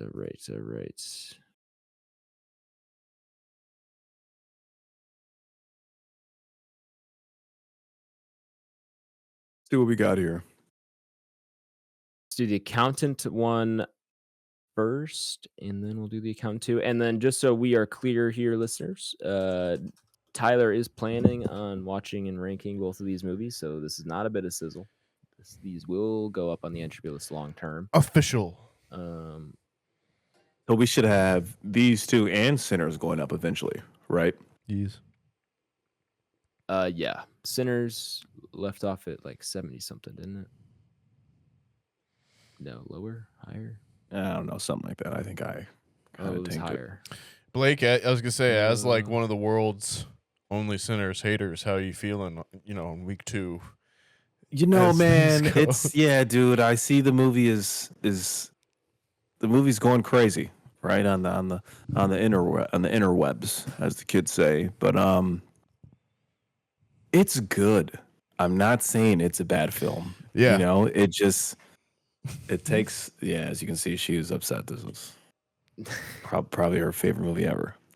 It's good, but it's just, I don't know, man. I don't think a lot of people saw From Dusk Till Dawn, let alone in. It's the like I just don't think people saw it. for I me. must not have saved Sinners last week because it's not on this list.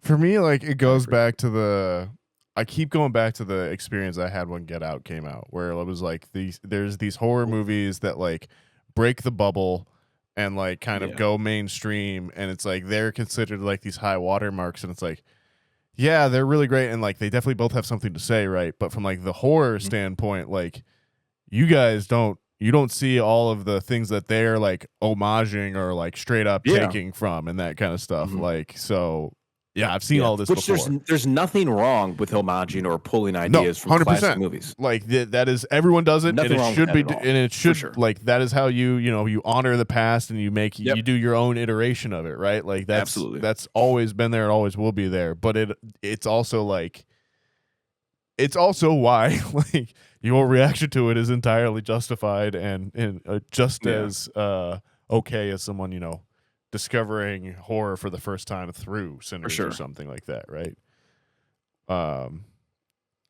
Accountant. No, absolutely, brother. Let's move. We love Sinners, but let's get these up. All right, the Accountant. Like I said, I I think I forgot to save Sinners on the list, so we'll get that figured out when Tyler watches it and gives us his rating, and we'll re-add it. But fucking tough. Accountant 1. Yeah, I was gonna go like right below The Rock, which is down at like 159. But then I saw Top Gun right there too.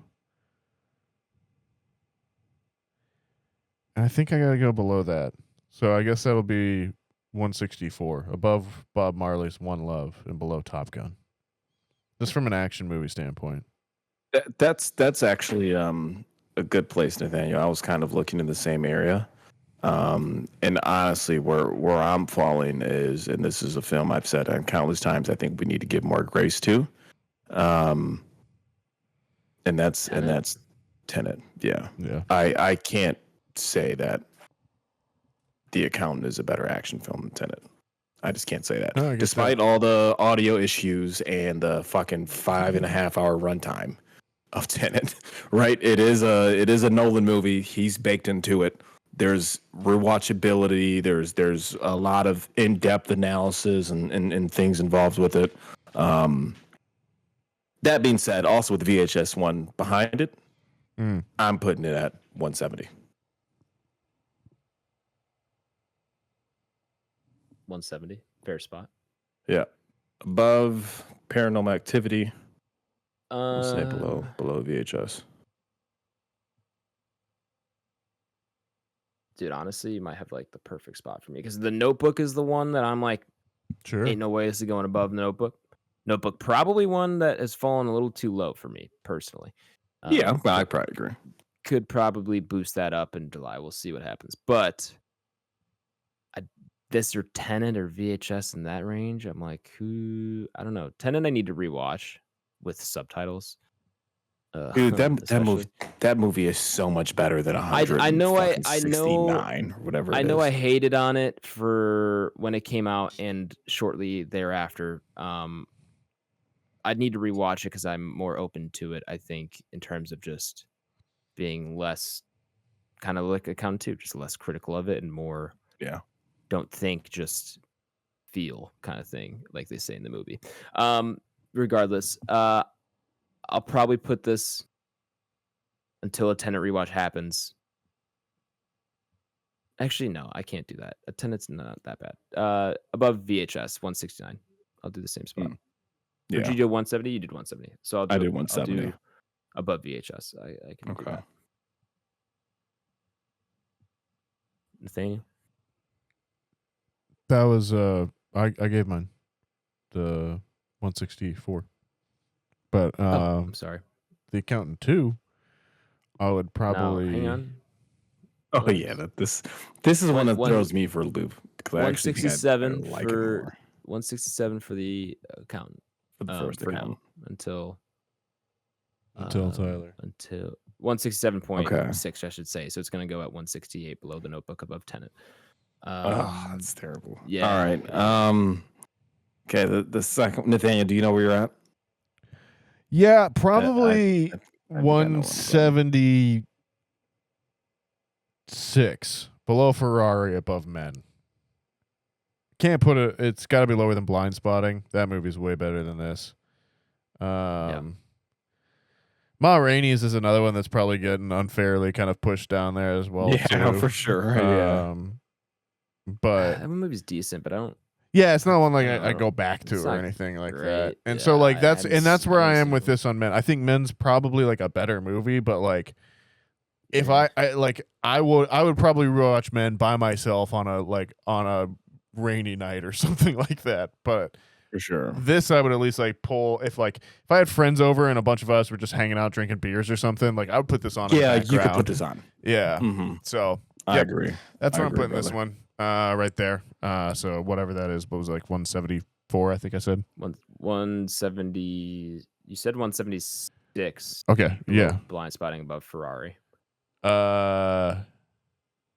No, below Ferrari, above Men. This is below. Okay. Below Ferrari, Well, above then- Men. Oh, you know what happened is I moved Accountant up, so it pushed everything else down already. yeah. So my mistake. But yeah, I got it now. Yeah, this is tough for me because I feel like I'm gonna completely contradict myself here. And like I said, I enjoyed the second one more than the first one. I do think the first one is the better film. Though, like I said, I just enjoyed the second one just for how batshit crazy it is, as Nathaniel would say, and they go all in. They have an idea and they're like, "Fuck it, man! I'm shooting for the moon." That being said, I don't think it's better than the first one, and I do think the original Wonder Woman is like way better than like the other films that are buried like in that bullshit. So honestly, dude, I think I'm gonna have to go 206. So I will put it below 2017 Wonder Woman. This is a wild occurrence of events. I thought Nathaniel didn't like this movie, but he's at 177. Now you're at 206. Like I said, it's I funny, totally man. get Like it. I said, Yeah. No, I get it.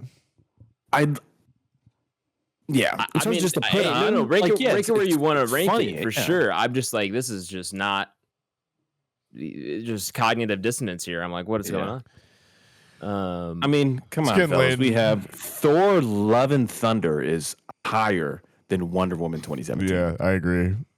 Is Oh my Tyler the God. one that doesn't like that one? Is that where we got Yes, so low? Tyler Yeah. hates that movie.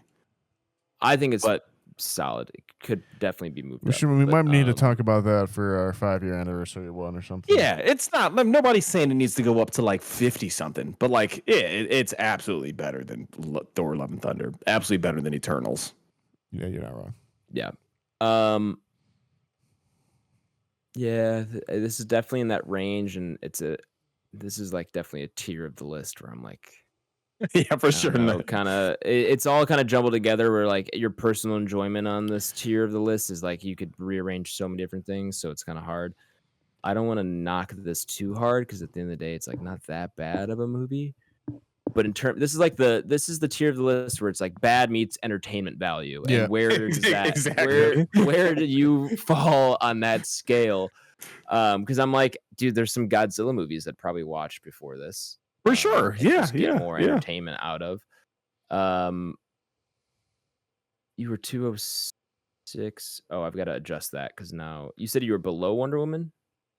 Yeah, I'm going below Wonder Woman. Okay, then that's now 207 with the accountant being ranked, and then Oh my gosh. man, Yeah, that movie's being cooked, brother. I'm sorry, I know you're thinking out loud, Adam, but I'll just kind of fill in here. The Exorcist Believer is ranked higher than Wonder Woman. yeah. I can't tell you that.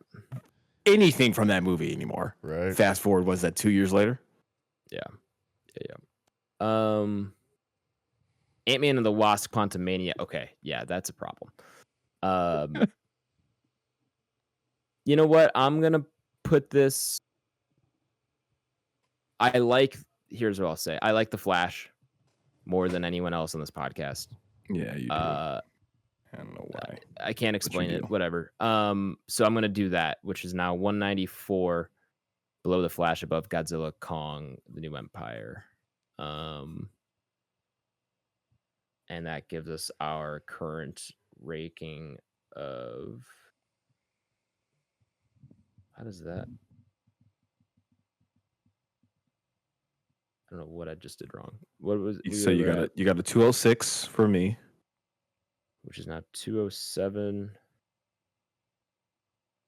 Nathaniel, what'd you give it? Um, Oh, I know what I did wrong. I added ours all together. I forgot to press total before I pressed divide by 3. It divided whatever number by 3 and then added the other.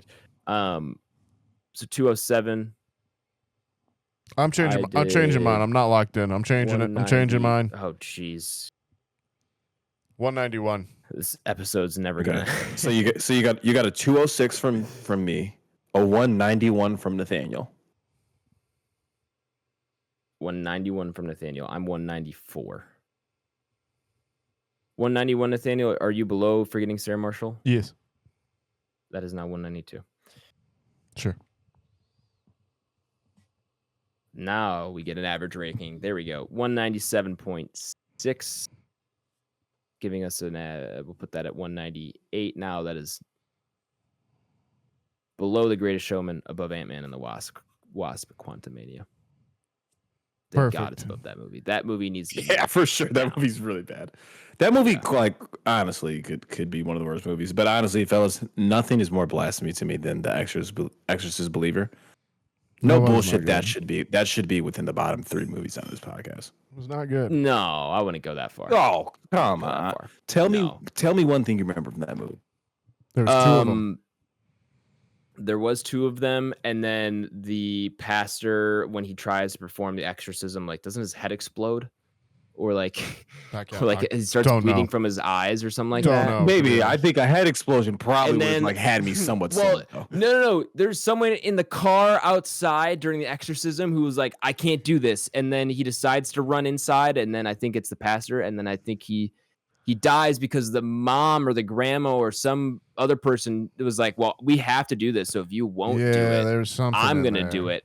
And then he's in the car outside. He's like, oh, I got to go in there. I can't just let this happen. And then he goes in there, tries to take over the exorcism. And then one of the kids is like, yeah, he's not strong enough. And then one of the kids like laughs at him, and then his like head explodes or he dies somehow violently. Wow. Yeah, and the beginning of that movie starts with an earthquake in Haiti.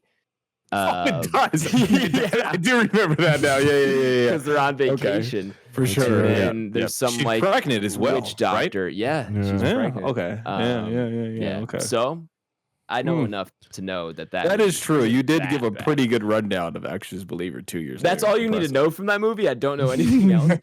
They get lost in like some sewer system in the woods, right? Yep. They, like, that's probably the best school. scene that I could remember. Yeah. It doesn't matter. Nonetheless, this episode's going on for far too long. Cool. I forgot what the rankings ended up at. The accountant won 168 for now. Again, pending on Tyler. And the accountant too. What'd you say? 198. 198. So we'll see how that gets adjusted when Tyler adds in his rankings. That's gonna do it here for our episode and our review here. Next week's review is gonna be Thunderbolts. A lot of buzz there. I know we're down on Marvel, but hopefully this can give us at least some entertainment. And Florence Pugh's there, fan of the pod, or friend of the pod. Plugs here, Twitter, we're at Banter Row, YouTube, we're Back Row Banter, and our email is backrowbanterpod@gmail.com. You can find me on Letterboxd at AYYSH, and on Twitter is H24. Nathaniel, where can the people find you at? You can find me on Instagram at NathanielG92 and Letterboxd and Blue Sky in Gingrich. Blake? Letterboxd, BlakeHolder, be on there, log some things, rate them out of 5 stars. PSN, Mr. Water Coolers, Xbox, Mr. Water Coolers. Yeah, that's all we got. Appreciate the support, appreciate the listenership. Tune in next week for Thunderbolts. We're excited to talk about it. We'll BRB.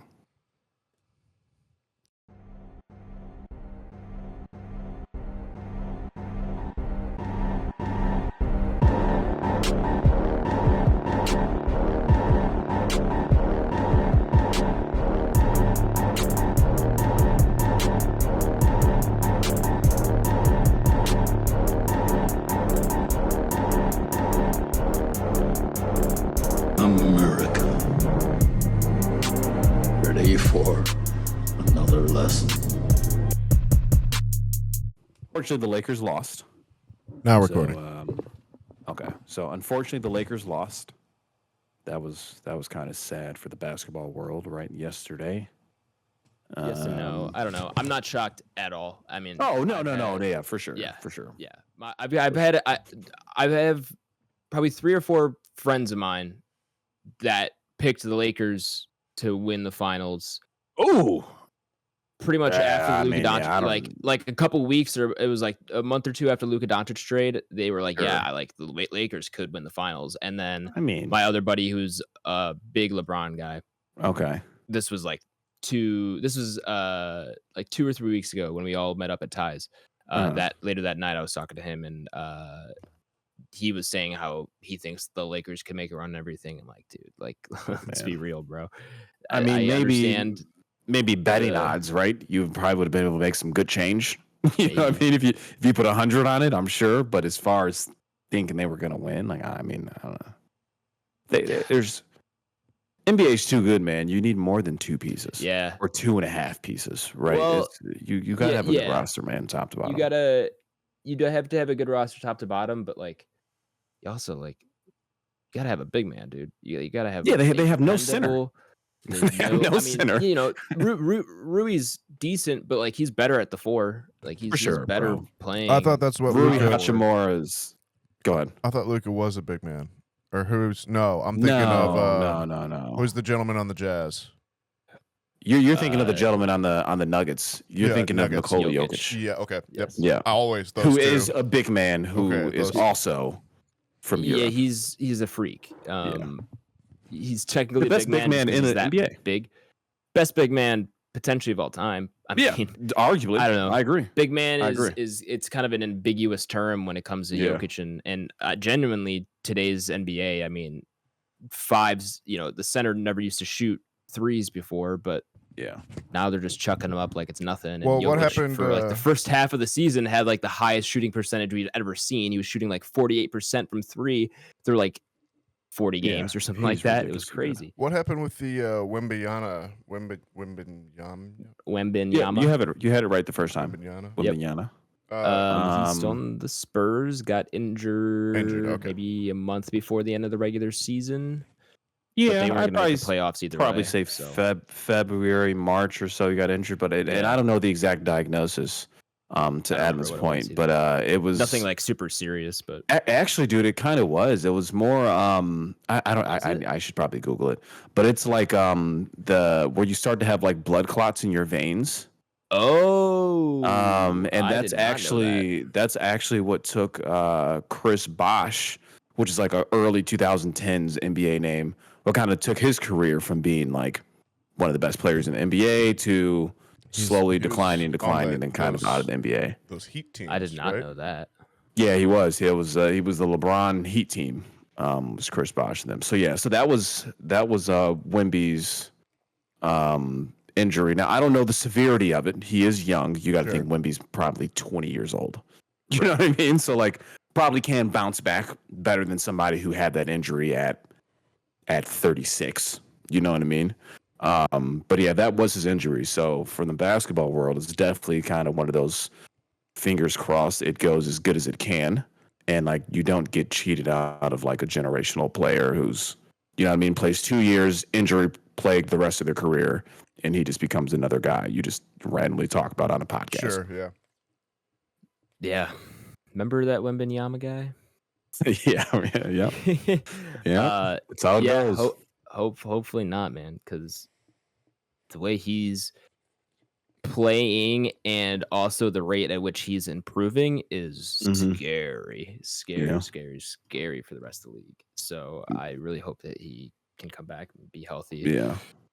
Speaking of sorry, go ahead, Adam. I was just gonna say the Spurs as a whole, I like where they're at. Getting De'Aaron Fox, they have Rookie of the Year Stephon Castle now. Well, not now, but now Rookie of the Year Stephon Castle.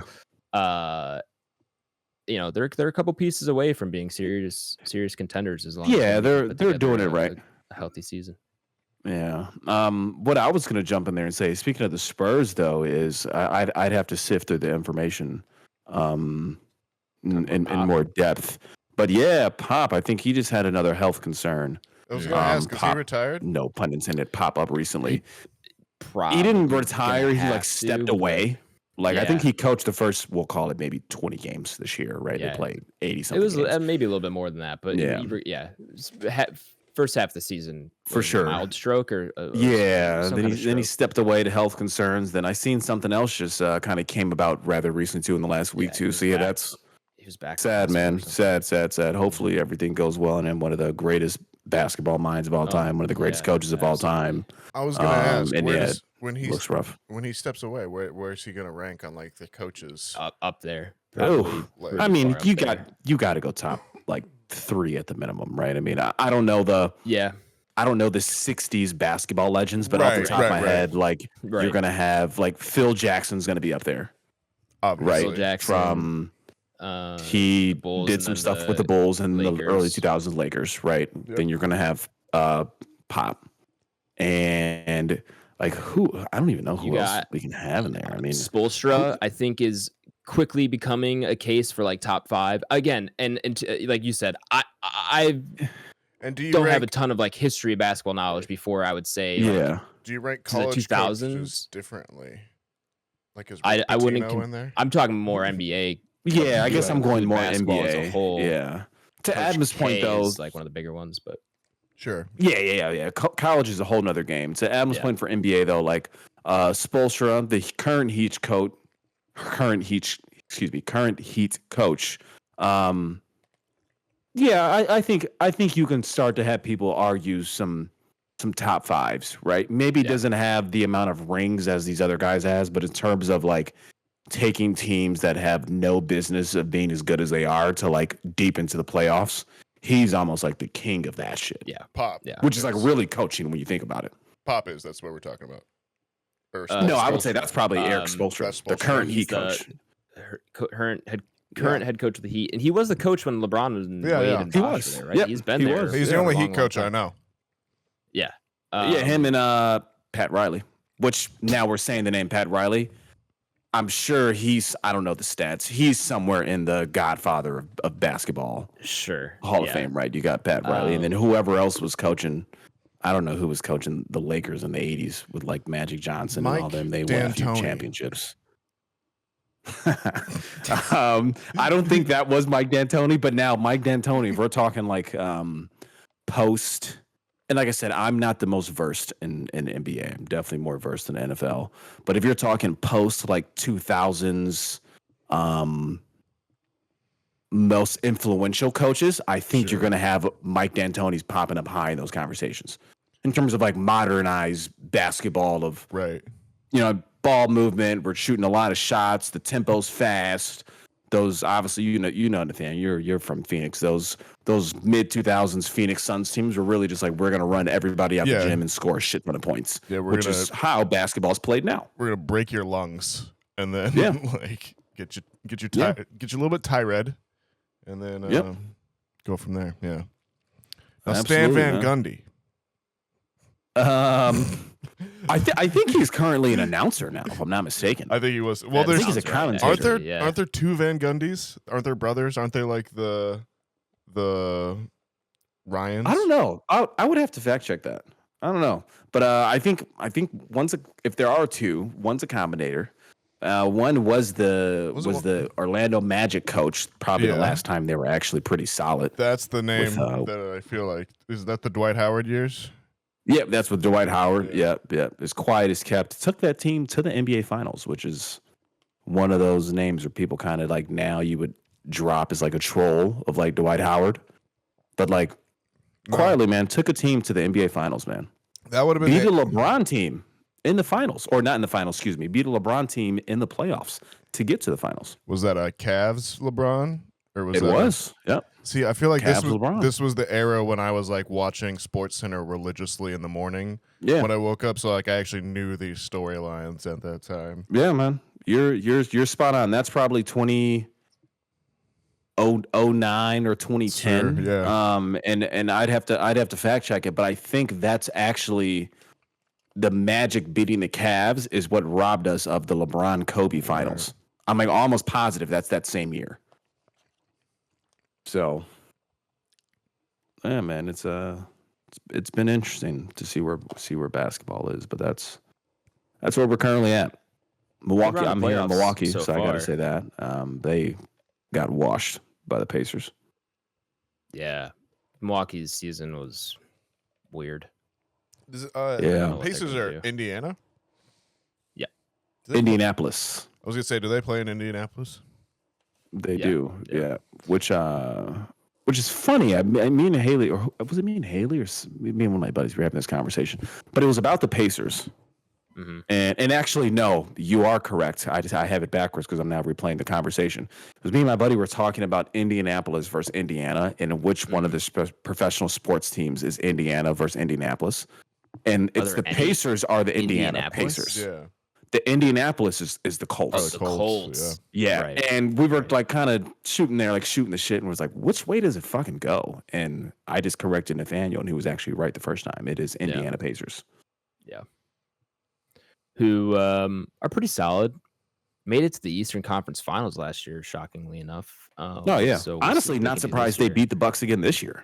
Oh, no, not at all. Like I said, but the Bucks are all over the map with their team structure and everything. Is Giannis? Is he a free agent, or does he have?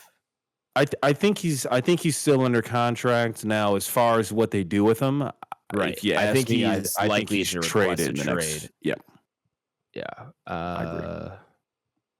I agree. When does Giannis contract end? I'm the thinking 27-28 season, so he's still got 2 more seasons. I think they'll trade him before they even get to before they just let him walk. Because if you let him walk, you're not gonna get anything for him. You know what I mean? And if you Matter trade of him, if you they can at trade least get him fucking this 6 upcoming- first-round picks. Some Yeah, it bullshit matters in if they NBA. trade him this upcoming year or the following year. But I'll predict Um, they trade him to the Thunder. the Thunder could absolutely trade for him, and it not They even do have a be- shit ton of picks, and that's what's Oh my god! crazy about They have it. 19 first-round Yeah, picks yeah, in the next like yeah. 6 or 7 years. It's Yeah. crazy. They Yeah. can't even use all of those picks. Like they No. genuinely like you don't have enough space on your team Yeah. or in the G League roster for Yeah. all those first rounders. That's So what- yeah, And they're they fucking can good, too. easily trade for him. They're gonna turn Yeah, him they're into incredibly Giannis. good. He sees the opportunity Um, there, knows they're on the rise. They're 1 star away from making the run after they crash out in the quarter semifinals this year.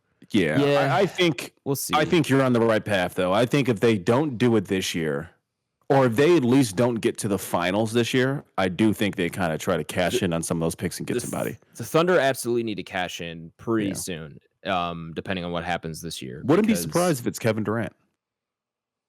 Bring him back. Played there originally. bring back the Yeah. Yeah, And Kevin Durant to me is like fucking bring the him. ultimate like bring 'em plug all and chug back. basketball player. he Good- for just sure like- is. Yeah, So efficient, can fucking shoot, can create his own shot. He's 7 foot. He's like a real hooper, as the kids say, you know? I get nervous for teams when you have a player like Shea who's MVP caliber. Clearly, like I don't know Mhm. if he will win the MVP this year, but he's that caliber of player. He needs the ball in his hands.